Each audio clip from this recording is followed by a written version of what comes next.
ओम जय श्री गणेशाय नमः। ओम जय श्री वासुदेवाय नमः। आप सभी का मेरे इस YouTube चैनल पर बहुत बहुत स्वागत है। आज मैं सभी भक्तजनों के सामने श्रीमद् भागवतम की कथा लेकर आई हूँ और कथा प्रारंभ करने से पहले मैं आप सभी को यह बताना चाहती हूँ कि श्रीमद् भागवतम आखिर क्या है और किस घटना से श्रीमद् भागवतम की कथा कहने का प्रचलन शुरू हुआ। दोस्तों, यह भागवत पुराण सूर्य के समान तेजस्वी है और धर्म, ज्ञान आदि के साथ श्री कृष्ण द्वारा अपने धाम चले जाने के उपरांत इसका उदय हुआ। जिन मनुष्यों ने कलयुग में अज्ञान के गहन अंधकार के कारण अपनी दृष्टि खो दी है, उन्हें इस पुराण से प्रकाश प्राप्त होगा। भारत के काला अतीत ज्ञान प्राचीन संस्कृत ग्रंथों अर्थात वेदों में व्याप्त हुआ है, जो मानव ज्ञान के समस्त क्षेत्रों को स्पर्श करने वाला है। प्रारंभ में इसका संरक्षण मौखिक परंपरा द्वारा होता रहा, किंतु 5000 वर्ष पूर्व सर्वप्रथम श्री भगवान के साहित्यिक अवतार श्रील व्यास देव ने वेदों को लिखित रूप प्रदान किया। वेदों के संकलन के पश्चात उन्होंने उनके सारांश को वेदांत सूत्र के रूप में प्रस्तुत किया। श्रीमद् भागवत पुराण स्वयं श्रील व्यास देव द्वारा रचित उनके वेदांत सूत्र का भाष्य है। इसकी रचना उन्होंने अपने आध्यात्मिक जीवन की परिपक्व अवस्था में अपने गुरु श्री नारद मुनि के निर्देशन में की थी। वैदिक वांग्मय रूपी वृक्ष का परिपक्व फल कहा जाने वाला यह श्रीमद् भागवतम वैदिक ज्ञान का सर्वाधिक पूर्ण एवं प्रामाणिक भाष्य है। श्रीमद् भागवतम की रचना कर लेने के पश्चात श्रील व्यास देव ने अपने पुत्र मुनि श्रील सुखदेव गोस्वामी को इसका सार भाग हृदयांगन कराया। तत्पश्चात श्रील सुखदेव गोस्वामी ने हस्तिनापुर, जो अब दिल्ली है, में गंगा तट पर विद्वान मुनियों की एक सभा में महाराज परीक्षित को संपूर्ण श्रीमद् भागवतम सुनाया। महाराज परीक्षित संपूर्ण संसार के चक्रवर्ती सम्राट और एक राजऋषि थे। एक बार राजा परीक्षित आखेट हेतु वन में गए। वन्य पशुओं के पीछे दौड़ने के कारण वे प्यास से व्याकुल हो गए और जलाशय की खोज में इधर उधर घूमते घूमते वे श्रृंगी ऋषि के आश्रम में पहुंच गए। वहां पर शमिक ऋषि नेत्र बंद किए हुए और शांत भाव से एक आसन पर बैठे हुए ब्रह्म ध्यान में लीन थे। राजा परीक्षित ने उनसे जल मांगा, किंतु ध्यान मग्न होने के कारण शमिक ऋषि ने कुछ भी उत्तर नहीं दिया। सिर पर स्वर्ण मुकुट पर निवास करते हुए कलयुग के प्रभाव से राजा परीक्षित को प्रतीत हुआ कि यह ऋषि ध्यानस्थ होने का ढोंग करके मेरा अपमान कर रहा है। उन्हें ऋषि पर बहुत क्रोध आया। उन्होंने अपने अपमान का बदला लेने के उद्देश्य से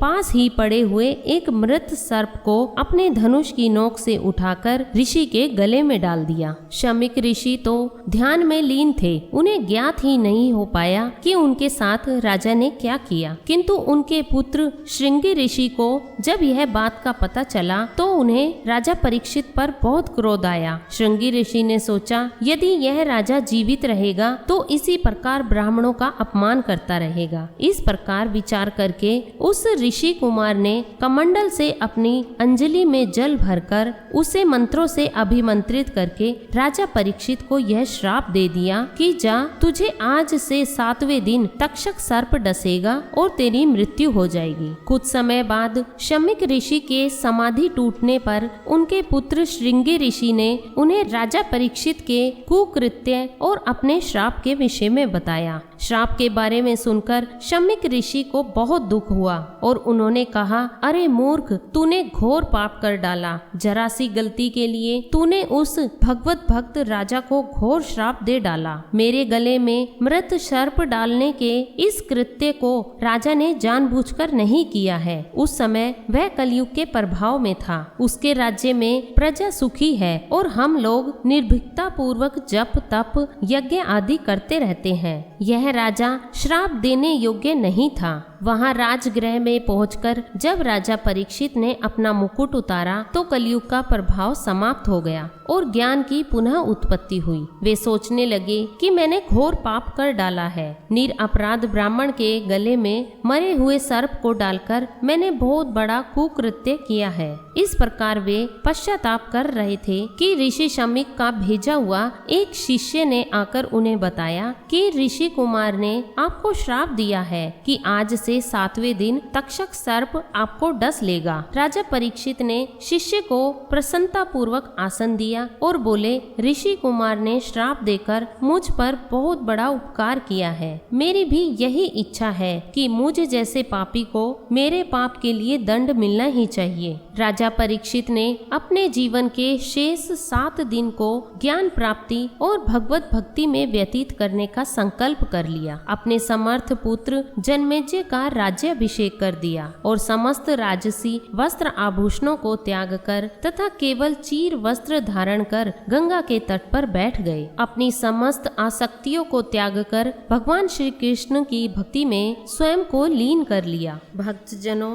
श्रीमद् भागवतम का शुभारंभ सम्राट परीक्षित द्वारा श्री सुखदेव गोस्वामी से पूछे इस गंभीर प्रश्न से प्रारंभ होता है। आप महान संतों तथा भक्तों के गुरु हैं, अतः मैं आपसे सब मनुष्यों के लिए और विशेष रूप से मरणासन मनुष्य के लिए पूर्णता का मार्ग दिखलाने की याचना करता हूँ। कृपया मुझे बताएं कि मनुष्य के लिए श्रवण, कीर्तन, स्मरण और आराधन का विषय क्या होना चाहिए और उसे क्या नहीं करना चाहिए। महाराज परीक्षित द्वारा पूछे गए इस प्रश्न तथा अनेकों अनेक प्रश्न जो आत्मा की प्रकृति से लेकर ब्रह्मांड की उत्पत्ति के विषय तक से संबंध रखते हैं, उनका श्री सुखदेव गोस्वामी ने जो उत्तर दिया उसे ऋषियों की सभा राजा की मृत्यु उपरांत 7 दिनों तक मंत्र मुक्त होकर सुनती रही। जब श्री सुखदेव गोस्वामी ने श्रीमद् भागवतम की कथा को प्रथम बार सुनाया, तब श्री सुत गोस्वामी जो वहीं उपस्थित थे, नैमिषारण्य के वन में ऋषियों की एक सभा में उसी कथा को पुनः सुनाया। जनसाधारण के आध्यात्मिक कल्याण की इच्छा से ये सभी ऋषिगण आरंभ होने वाले कलयुग के दुष्प्रभावों के निवारण हेतु दीर्घकालीन यज्ञ सत्रों का अनुष्ठान करने के लिए एकत्र हुए थे। जब इन ऋषियों ने प्रार्थना की कि श्री सुत गोस्वामी वैदिक ज्ञान का सार कह सुनाए, तो उन्होंने अपनी स्मृति से श्रीमद् भागवतम के सभी 18,000 श्लोक सुना दिए, जिन्हें श्री सुखदेव गोस्वामी ने महाराज परीक्षित को सुनाया था। यहाँ ध्यान देने की बात यह है कि संपूर्ण भागवतम में एक साथ 2 प्रकार के संवाद सुनने को मिलेंगे। एक गंगा तट पर महाराज परीक्षित और श्री सुखदेव गोस्वामी के बीच, और दूसरा नैमिषारण्य में श्री सुत गोस्वामी तथा वहां एकत्रित साधुओं के प्रतिनिधि शौनक ऋषि के बीच हुआ संवाद। यही नहीं, बीच बीच में श्री सुखदेव गोस्वामी महाराज परीक्षित को उपदेश देते हुए ऐतिहासिक घटनाओं का भी वर्णन करते जाते हैं। वे उन विस्तृत दार्शनिक चर्चाओं का विवरण भी प्रस्तुत करते हैं जो श्री मैत्री मुनि तथा उनके शिष्य विदुर जैसे महात्माओं के बीच हुई। श्रीमद् भागवतम की इस ऐतिहासिक पृष्ठभूमि को समझ लेने पर हम सभी इसमें आए हुए संवादों के मिश्रण तथा विभिन्न स्रोतों से आई हुई घटनाओं को सरलता से समझ लेंगे। भक्तजनों, आज की वीडियो में बस इतना ही। श्रीमद् भागवतम के पहले अध्याय की शुरुआत हम अपनी नेक्स्ट वीडियो से करेंगे। वीडियो अच्छी लगी तो लाइक करें और अपने दोस्तों और भक्तजनों में शेयर करें। कथाओं को सुनने के लिए मेरे चैनल को सब्सक्राइब जरूर करें और बेल आइकन भी जरूर हिट करें, ताकि मेरी आने वाली सभी वीडियो का नोटिफिकेशन आपको सबसे पहले मिल सके। मिलती हूँ अपनी नेक्स्ट वीडियो में। Thanks for watching.